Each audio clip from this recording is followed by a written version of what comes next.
Anh cũng có nỗi khổ riêng của mình, cho anh xin lỗi.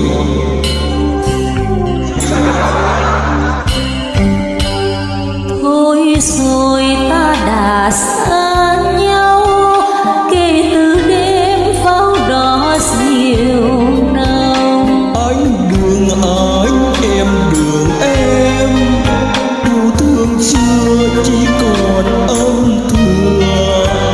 Anh đành quên cả sao anh, kỷ niệm xưa xanh như biển lớn. Ân tình cao tựa bằng non, chỉ đôi mang nhung lụa sao người.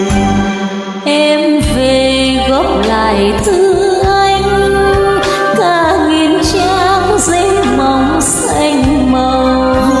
Cả áo lạnh ngày xưa